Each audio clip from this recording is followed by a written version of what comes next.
कल एक बड़ी ही विचित्र स्थिति देखने मिली। एक ऐसा व्यक्ति जिसकी पार्टी यूनाइटेड नहीं है, राजस्थान से लेकर महाराष्ट्र तक, कर्नाटका से लेकर छत्तीसगढ़ तक, जिसकी पार्टी की स्थिति टूटी फूटी है, टुकड़े टुकड़े है, वो और एक और ऐसे व्यक्ति जो खुद तो वैसे हमेशा नंबर 1 अपने प्रदेश में रहना चाहते हैं, पर उनकी खुद की घटती हुई प्रासंगिकता, पॉलिटिकल रेलेवेंस इस प्रकार से है कि आज वो नंबर 3 की पोजीशन में आ चुके हैं। ये दोनों व्यक्ति मिलकर राष्ट्रीय स्तर पर एकता की और अपने लिए प्रासंगिकता की बात कर रहे थे। ये बड़ी विचित्र स्थिति थी। पार्टी टूट रही है, टूटी फूटी हो रही है, टुकड़े टुकड़े हो रहे हैं। गहलोत बनाम पायलट हो रहा है, कहीं बाघेल बनाम देव सिंह हो रहा है, कहीं थोरात बनाम पटोले हो रहा है, पर बात यूनिटी की हो रही है। और ऐसी स्थिति में जो ये दिन में तस्वीर दिखाई दे रही थी, शाम में तो और भी अनोखी स्थिति दिखाई दी। शाम आते आते भारतीय राजनीति का, जिसे मैं कहता हूं एकमात्र व्यक्ति जिसको नटवरलाल या भारतीय राजनीति का पिनोकियो कहा जा सकता है, the Pinocchio of Indian politics, या नटवरलाल भारतीय राजनीति का, वो भी इस विचित्र स्थिति में अपने आप को शामिल कर देता है। और यदि मैं कहूं कि भारतीय राजनीति में सियासी धर्मांतरण का, पॉलिटिकल कन्वर्जन का, यदि कोई जीता जागता कोई एक सबसे प्रमुख उदाहरण है, तो वो भारतीय राजनीति का ये पिनोकियो अर्थात नटवरलाल अर्थात श्री अरविंद केजरीवाल है। कितनी विचित्र स्थिति है कि जिन लोगों की शुरुआत अन्ना हजारे के अनुयायी बनकर हुई इंडिया अगेंस्ट करप्शन के नाम पर, इंडिया अगेंस्ट करप्शन के नाम पर इन्होंने शुरुआत की अपनी पारी। अन्ना हजारे इनके गुरु होते थे उस समय पर। आज अन्ना हजारे को इस प्रकार से डंप कर दिया है और इंडिया अगेंस्ट करप्शन आज बन चुका है JFC, from IAC to JFC, India against corruption to now justification for corruption.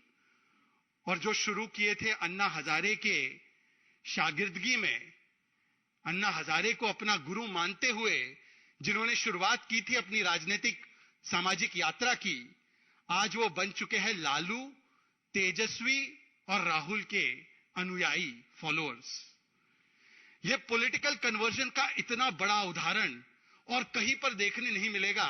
और इसीलिए मैं कहता हूं कि जो पर्सनैलिटी कंसर्न्ड है, जिन्होंने ये सियासी यूटर्न किया है, और ऐसा यूटर्न किया है कि आसपास जो खड़े वैसे तो यूटर्न के विशेषज्ञ हैं ही कुछ लोग, उनको भी शर्मिंदा कर दे ऐसा यूटर्न किया।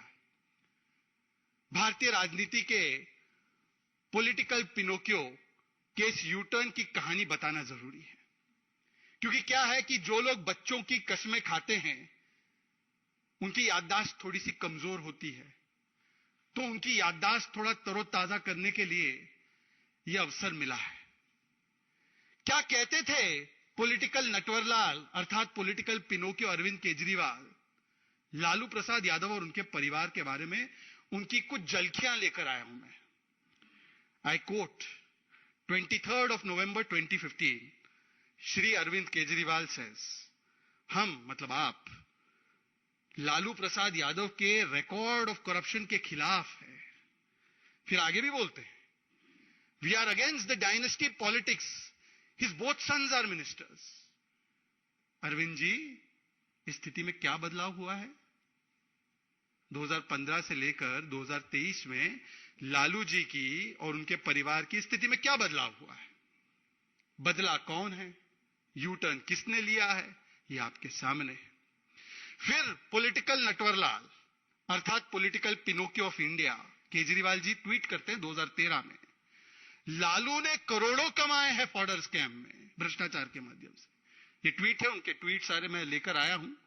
आप लोगों को भी मिल ही जाएगा। वैसे आए दिन सोशल मीडिया पे लोग ट्वीट करते ही हैं, उनका रीट्वीट करते हैं और याद दिलाते हैं कि केजरीवाल जी ये भी बोला करते थे, we are against the corruption of Lalu family.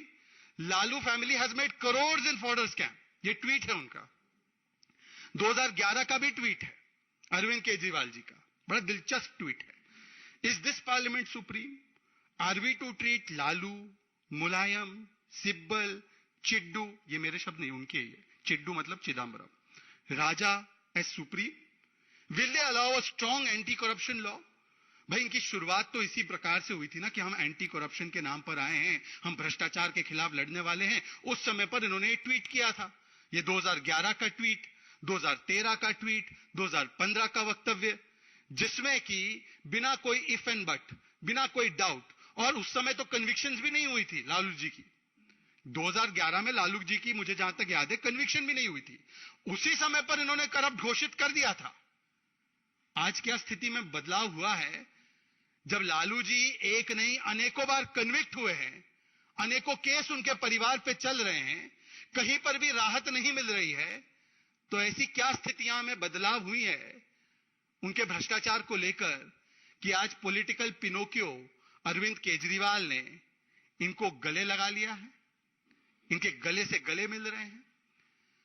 Congress party के विषय में क्या कहते थे पॉलिटिकल नटवरलाल, ये तो मैं बताना नहीं चाहता हूं, आपको याद है किस किस को जेल भेजना चाहते थे, किस किस प्रकार से वो कहते थे कि जब सत्ता में आएंगे तो इनको जेल भेजेंगे, उनको जेल भेजेंगे, 13 लोगों की लिस्ट लेकर घूमते थे। और उस समय पर उनका स्टैंड होता था ना कोई इन्वेस्टिगेशन, ना कोई जांच, पहले इस्तीफा हो, यह उनका स्टैंड होता था। आज पॉलिटिकल नटवरलाल उन्हीं के परिवार के साथ खड़े हैं जिनको वो भ्रष्ट बताते थे और अलायंस बनाने की बात कर रहे हैं उन्हीं भ्रष्ट परिवार के लोगों के साथ। इसीलिए मैं कहता हूं, इसका अगर विश्लेषण किया जाए तो लोकतंत्र बचाना यह बहाना है, असलियत में अपने अपने भ्रष्टाचार को बचाना है। लोकतंत्र बचाओ यह बहाना है, अपने अपने भ्रष्टाचार तंत्र को बचाना है, इसलिए सबको मिलकर एक हो जाना है। कल तक जिसको गाली दे रहे थे, जिसको कह रहे थे भ्रष्टाचार का आइकॉन है, आज वो सुहाना सुहाना है। देखिए, और भी विश्लेषण करें तो इसमें आपको समझ में आएगा कि क्या है ये अलायंस, ये यूनिटी क्या है। इसमें ना कोई विजन है, ना इसमें कोई मिशन है, ना ये कोई एक मुद्दे पर कॉमन है। इसमें केवल अगर कॉमनैलिटी या यूनिटी है तो वो यूनिटी इन करप्शन है, यूनिटी इन कमीशन है, unity in politics of division है और यूनिटी इन तुष्टीकरण है। हां, और unity in ambition for position है। ये केवल unity in corruption, commission, division and ambition for position है, जिसके चलते ये सारे भ्रष्टाचारी एक साथ हो रहे हैं। और अरविंद केजरीवाल ने पॉलिटिकल यूटर्न की सबसे बड़े उदाहरण को दिखाते हुए लालू प्रसाद यादव और उनके परिवार को भी गले लगा लिया है। और आज इसीलिए इस विचित्र स्थिति से कुछ सवाल निर्माण होते हैं जो सीधे सीधे तौर पर और स्पष्ट तरीके से मैं अरविंद केजरीवाल जी तरफ डालना चाहता हूं और उनसे पूछना चाहता हूं। सवाल नंबर 1, अरविंद केजरीवाल जी, यदि 2014 से पहले लालू प्रसाद यादव जी की कन्विक्शन से पहले 2013 में उनकी कन्विक्शन हुई थी पहली बार, यदि उनका पूरा परिवार भ्रष्ट था, यदि उनका पूरा परिवार परिवारवादी मानसिकता से लिप्त था, तो आज ऐसी कौन सी स्थितियां बदली है जब वो 4-4 बार 5-5 बार कन्विक्ट हो चुके हैं कि आज आपने यू टर्न करके उनको गले लगा लिया है? उनको कौन सी करप्शन से राहत मिली है? उल्टा आज जिनके साथ आप खड़े थे, उनके पुत्र के साथ, उनका तो नाम ईडी और सीबीआई ने लैंड फॉर जॉब स्कैम में लिया है। और ये लैंड फॉर जॉब स्कैम क्या है? ये 600 करोड़ का घोटाला है। और इस घोटाले का मूल मंत्र क्या था? जैसे नेताजी सुभाष चंद्र बोस ने एक समय पर कहा था, तुम मुझे खून दो मैं तुम्हें आजादी दूंगा। ये नेताजी के विचार थे। ये इनके परिवार का विचार क्या था? तुम मुझे लैंड दो मैं तुम्हें जॉब दूंगा। ग्रुप डी और जो एकदम गरीब से गरीब तबके के लिए जो नौकरियां होती है, गरीब समाज के लोग जिस नौकरियों को पाने के लिए इच्छुक होते हैं, ऐसी नौकरियों के एवज में औने पौने दाम पर करोड़ों की जमीन हड़पने का, ऐंठने का काम इनके परिवार ने किया। और ये मैं नहीं कह रहा हूं, ये कोई भारतीय जनता पार्टी नहीं कह रही है। इस पूरे केस के बारे में जानकारी सबसे पहले जेडीयू के ललन सिंह ने दी थी, हमने नहीं दी थी, जेडीयू ने दी थी। पूरी कार्रवाई इसमें जब शुरू हुई, यूपीए 1 के बाद यूपीए 2, तो उस समय जो रेल मंत्री थी, उन्होंने बयान देकर इस पर कार्रवाइयां शुरू करवाने का काम किया। यह अलग बात है कि कांग्रेस के जमाने में एजेंसियों के द्वारा किस प्रकार से केस पैरेट की तरह काम किया जाता था, जब चाहिए तो केस खुले, जब चाहिए तो केस बंद, तो इसमें वो केस कभी आगे गया नहीं होगा। राजनीतिक मंशा क्या रही होगी वो एक अलग विषय है, पर इस पूरे केस की जानकारी जेडीयू ने दी थी। और केस क्या था? गरीबों से 1/4 दाम पर उनकी जमीनें लो और जमीनें परिवार को ट्रांसफर हो तो तब आपको नौकरी मिले ग्रुप डी की। ऐसे व्यक्ति ने, जिसने 600 करोड़ का घोटाला किया है, जिस पर सीबीआई और ईडी की प्रोसीडिंग चल रही है, जिसके प्रॉपर्टीज पर अटैचमेंट्स हो रही है और जिनको हाई कोर्ट तक राहत नहीं दे रहा। ये कोर्ट भी गए थे तेजस्वी यादव समन कॉश करवाने के लिए, आपको याद होगा। कोर्ट ने कहा सीबीआई के सामने पेश होना है, तो 25 तारीख को पिछले महीने पेश भी होना पड़ा। ऐसे व्यक्ति जिनको मैं रिवर्स रॉबिनहुड कहता हूं। रॉबिनहुड क्या करता था? वो अमीरों से चुराता था, गरीबों में बांटता था। ये रिवर्स रॉबिनहुड है। ये गरीबों से चुराते हैं, अपनी जेबें भरते हैं। ये रिवर्स रॉबिनहुड के साथ खड़े हो रहे हैं, पॉलिटिकल पिनोकियो। बताइए। और ये अपने आप को कट्टर ईमानदारी का डिग्री देते हैं, हम कट्टर ईमानदार है जी। यह सियासी धर्मांतरण, पॉलिटिकल कन्वर्जन का ऐसा उदाहरण भारतीय राजनीति में आज तक हमने नहीं देखा होगा 75 वर्षों में। और यह भारतीय जनता पार्टी नहीं कह रही है। तेजस्वी यादव पर जो प्रोसीडिंग्स हो रहे हैं, उनके परिवार पर जो प्रोसीडिंग्स हो रहे हैं, कोर्ट ने कहा है, मैं आपको एक वाक्य पढ़कर सुनाना चाहता हूं कोर्ट ने क्या कहा है। चार्जशीट पर कॉग्निजेंस लेते हुए लैंड फॉर जॉब स्कैम में कोर्ट कहती है, a perusal of the charge sheet and the documents and material on record prima facie shows commission of offences under section 120b, 420, 467, 468, 471 of IPC and sections 8, 9, 11, 12, 13 of prevention of corruption. Cognizance is taken. ये court का कहना है। Court ने जिसको प्रथम दृष्टया भ्रष्टाचार में फिर से लिप्त पाया है, कोर्ट ने जिसके परिवार को कन्विक्ट किया है, जिसका नाम एक और स्कैम आईआरसीटीसी स्कैम में है और जिसकी शुरुआत जो भी हुई है वो जेडीयू के माध्यम से हुई है, उसके साथ खड़े होकर करप्शन के खिलाफ लड़ने की बड़ी बड़ी बातें करते हैं पॉलिटिकल नटवरलाल, पॉलिटिकल पिनोकियो। ये क्या है? ये केवल भ्रष्टाचार बचाओ आंदोलन है। An alliance and coalition to save the corrupt. A coalition of colonial cousins of corruption. यह है इनकी हकीकत और विचित्र स्थिति। और इसीलिए केजरीवाल जी, मैं आपसे एक और सवाल पूछता हूं, यह रिश्ता आखिर कहलाता क्या है? क्या आपने लालू प्रसाद यादव और उनके परिवार को कट्टर ईमानदारी का डिग्री थमा दिया है क्या? यह वही डिग्री तो नहीं है जो आप कई महीनों से सत्येंद्र जैन को थमा रहे हैं, जिनको 10 महीने से राहत नहीं मिली, हवालेबाज कोर्ट ने कहा है। यह वही डिग्री तो नहीं है जो आप मनीष सिसोदिया को ठहराते हैं और बोलते हैं बेचारा मनीष तो बहुत ही ईमानदार है, उसको पद्मा मिलना चाहिए। हाईएस्ट कोर्ट तक उनको राहत नहीं मिली है। और पिछली बार जब मैं इसी मंच से आपके सामने रूबरू हुआ था, तब मैंने आपको बताया था कि कोर्ट ने मनीष सिसोदिया सबूतों के साथ कोर्ट ने प्रथम दृष्टया एस्टैब्लिश किया है। क्या वही डिग्री सर्टिफिकेट मनीष सिसोदिया वाला, सत्येंद्र जैन वाला, यही थमा दिया है क्या तेजस्वी यादव जी और लालू जी को? जरा बताइएगा, हमें बताइएगा एक बार। अभी जो खबर भी मीडिया के माध्यम से अभी मैं पढ़ रहा था आते आते, कि फिर से एक बार मनीष सिसोदिया को अभी राहत नहीं मिली है, पर शराब घोटाले में किस प्रकार से कॉन्स्पिरेसी की गई उसका एक और नमूना सामने। ऐसा नमूना कि ईमेल्स को फैब्रिकेट करके यह दिखाया गया कि पब्लिक अप्रूवल था उनकी पॉलिसी के लिए। ये तो ऐसे कहते ही थे उनके वक्तव्य पुराने कि शराब पॉलिसी जो हमने लाई है वो best policy in the world है, बेस्ट पॉलिसी ये कहते थे। आतिशी कहती थी, उनके और एक सौरभ भारद्वाज कहते थे, संजय सिंह कहते थे best policy in the world है, बेस्ट पॉलिसी, इससे ज्यादा बेहतर पॉलिसी हो नहीं सकती। फिर यूटर्न करके पॉलिसी कैंसिल कर दी, परंतु ये बेस्ट पॉलिसी साबित करने के लिए मनीष सिसोदिया ने मंत्री होते हुए ईमेल फैब्रिकेट करा के फर्जी ईमेल अपने पास मंगवाए और यह बताया कि यह पब्लिक अप्रूवल आई है इस पॉलिसी के लिए। और बंद कैसे रही थी वो पॉलिसी? एक क्लोज रूम में मोनोपोली क्रिएट करने के लिए, कार्टेल क्रिएट करने के लिए, कुछ लोगों को फायदा दिलाने के लिए।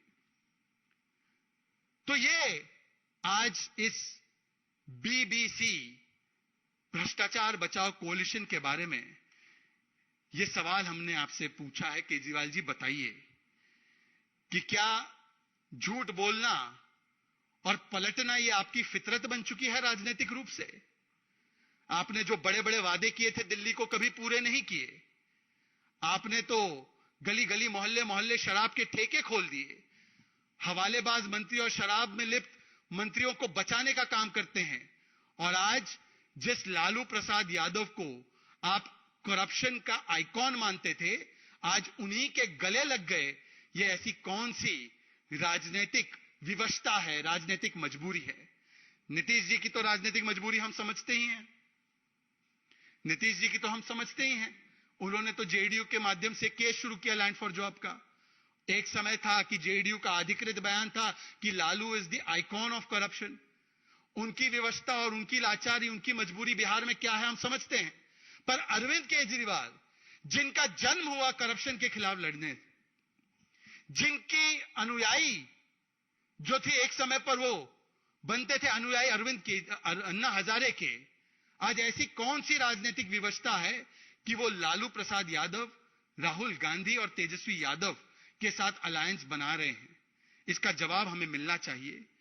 अंत में मैं केवल इसको समाप्त करूं तो कह सकते हैं जो आजकल ये नजारा दिख रहा है, चल पड़ी है करप्शन की रेस, चल पड़ी है करप्शन की रेस। सबको बनना है इस भ्रष्टाचार के ठगबंधन का फेस। चाहते हैं सब बंद करवाना अपना अपना केस, परंतु सुप्रीम कोर्ट ने इनके अरमानों पर लगा दी है ठेस। और इसीलिए मिल गए हैं सारे भ्रष्टाचारी अपने अपने बचाने अपने कुनबे और अपनी स्पेस। ये इस प्रकार का विश्लेषण निकल कर आया है। आज पॉलिटिकल पिनोकियो को इसका जवाब देना चाहिए कि क्या 2011, 12, 13, 14, 15 में जो उनका विश्लेषण था लालू प्रसाद के परिवार पर, उनके भ्रष्टाचार पर, वो उस पर यू टर्न करते हुए आज भ्रष्टाचार को गले मिल रहे हैं, मिला रहे हैं, लग रहे हैं, क्योंकि वो खुद भ्रष्टाचार की सबसे बड़ी बड़ी डिग्रियां लेकर बैठे हैं। बस इतनी बातों के साथ मैं अपनी वाणी को विराम दूंगा। मैं क्योंकि स्वयं महाराष्ट्र से आता हूं, जब इन्होंने इस अलायंस को एमवीए महाविकास आघाड़ी कहा था तो हमने कहा था ये महाविकास आघाड़ी नहीं, ये महाविचित्र आघाड़ी, ये महाविडंबना आघाड़ी और ये महाविनाश आघाड़ी है। क्योंकि ये कोलिशन ऑफ कन्विक्शन नहीं है। कन्विक्शन वाला इनके पास एक भी मुद्दा कॉमन नहीं है। क्या सावरकर जी के मुद्दे पर ये एक साथ है? नहीं है। क्या हिंदुत्व के मुद्दे पर ये लोग एक साथ है? नहीं है। क्या देश के जो प्रमुख मुद्दे हैं क्या उस पर लेकर ये लोग एक साथ है? नहीं है। ये collision of convenience, collision of corruption and collision of contradictions है। और इसीलिए ये कॉन्ट्रडिक्शन बार बार अनेकों रूप स्वरूप में सामने आता है। अभी अभी मैंने एक ट्वीट भी डाला है कि अजीत पवार जी नाना पटोले को चेतावनीपूर्ण तरीके से कह रहे हैं कि जो गठबंधन के विषय है कृपया मीडिया में आप बार बार जाकर इतनी उत्तेजना से बाहर कर देते हो, आप आकर मीटिंग में डिस्कस कीजिए। तो नाना पटोले उनको घूमकर कहते हैं कि देखिए हम जो कह रहे हैं सही कह रहे हैं। सावरकर जी के विषय पर उद्धव जी और पवार जी आईना दिखाते हैं राहुल को, और राहुल जी जब जाते हैं अपनी पूर्व कॉन्स्टिट्यूएंसी में तो बड़े बड़े पोस्टर अपनी फोटो के साथ लगाते हैं कि मैं सावरकर नहीं हूं, मैं सॉरी वीर नहीं हूं, मैं सॉरी नहीं बोलूंगा। तो मैं तो कह रहा हूं कि यह महाविचित्र आघाड़ी है। और जो भी चीज जिसका जन्म ही कॉन्ट्रडिक्शन में होता है, जिसका जन्म ही कन्वीनियंस से होता है और कन्विक्शन से नहीं होता, वो destined for collapse and destined for complete मैं कह सकता हूं कंफ्यूजन हमेशा रहती है। ये कोलैप्स और कंफ्यूजन इसीलिए निर्माण हुई है क्योंकि कन्विक्शन भी नहीं है, केवल कन्वीनियंस के नाम पर ये लोग एक साथ हुए हैं। देखिए, मैंने खबर देखी है कि स्वतंत्र वीर सावरकर जी के परिवार को बड़ी दुख और कष्ट के साथ एक कानूनी मार्ग अपनाना पड़ा है। एक तरफ तो आप देख सकते हैं कि एकनाथ शिंदे जी और देवेंद्र फडणवीस जी की सरकार ने वीर सावरकर जी के सम्मान में और उनके योगदान को एक प्रकार से राष्ट्रीय पटल पर और भी उसको अलंकृत करने के लिए 28 मई को उनके जयंती के दिवस को स्वतंत्र वीर गौरव दिन के रूप में मनाने का निर्णय लिया है। परंतु दूसरी ओर देखिए, राहुल गांधी का अल्प ज्ञान और अपरिपक्व और तर्कहीन बयान सुनिए। उनको क्या यह नहीं मालूम है कि वीर सावरकर जी के विषय में अगर सबसे ज्यादा किसी ने स्वर्ण अक्षरों में भूरी भूरी प्रशंसा की है तो उनकी दादी मां ने की है। इंदिरा जी ने तो उनके लिए स्टैंप भी रिलीज किया था। और केवल इंदिरा जी ने नहीं, महाराष्ट्र के सर्वोच्च नेताओं में से एक यशवंतराव चव्हाण जी की बात हो, महाराष्ट्र के कम्युनिस्ट नेता हो डांगे जी, मुझे जहां तक याद आ रहा है, सर्वपल्ली राधाकृष्णन अगर मुझे सही से याद आ रहा है, और स्वयं नरसिम्हा राव जी और शरद पवार जी ने भी स्वर्ण अक्षरों में उन्होंने प्रशंसा की है सावरकर जी के योगदान की। तो क्या वो सारे लोग गलत थे? क्या राहुल गांधी कहना चाह रहे हैं कि उनकी दादी मां गलत थी, यशवंतराव जी गलत थे, शरद पवार गलत हैं, उद्धव जी गलत है और केवल वो सही है? यह दिखाता है कि एक व्यक्ति का विरोध करते करते हो सकता है राहुल गांधी को भारतीय जनता पार्टी एक आंख न भाती हो। यह बात सही हो सकती है। उनको प्रधानमंत्री नरेंद्र मोदी, देवेंद्र जी की सरकार, शिंदे जी की सरकार एक आंख न भाती हो। परंतु क्या एक व्यक्ति, एक पार्टी का विरोध करते करते हम देश के राष्ट्र महानायकों का इस प्रकार से अपमान करेंगे? इस प्रकार से बार बार अपमानजनक और झूठी बातें फैलाएंगे?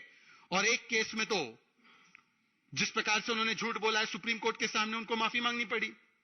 एक केस में उनको दोषी पाया गया, ओबीसी समाज का अपमान जो किया है। एक केस में भिवंडी कोर्ट में जो उन्होंने आरएसएस के विषय में कहा था, उस पर उनको यू टर्न करके वहां पर भी अपना स्टैंड चेंज करना पड़ा है। अब सावरकर जी के परिवार ने केस किया है तो उसका जवाब देना होगा। परंतु इस मंच से, क्योंकि मैं खुद स्वयं महाराष्ट्र से आता हूं, मुझे याद है उद्धव जी का वो वक्तव्य। उद्धव जी ने सार्वजनिक मंच से कहा था, यदि कोई सावरकर जी का अपमान करेगा तो मैं बड़े आक्रामक रूप से, मैं पूरी चीज को कोट नहीं करना चाहता, आप लोग ढूंढ सकते हैं, मैं बड़े आक्रामक रूप से उसका जवाब हमारी सेना, उद्धव सेना देगी। आज उद्धव जी, ऐसी कौन सी मजबूरी है कि हिंदुत्व का जो शेर था वो वोट बैंक की भीगी बिल्ली बन चुका है। एकाध कोई कॉस्मेटिक हुस्न अफरोजी वाले बयान इशू करने के अलावा राहुल गांधी जी और कांग्रेस पार्टी का जो एक कांस्टेंट इस प्रकार का स्टैंड सावरकर जी पर आ रहा है, उस पर आप लोग कोई स्टैंड नहीं ले पा रहे हो। ये आपकी मजबूरी और लाचारी और किस प्रकार से स्वर्गीय बाला साहेब ठाकरे जी की विचारधारा को आपने तिलांजलि देने का काम किया है, उसका जीता जागता प्रमाण आज फिर से सामने आ रहा है। उद्धव जी को तय करना है कि सावरकर जी उनके लिए देवता समान है या जो राहुल गांधी कह रहे हैं वो सही है।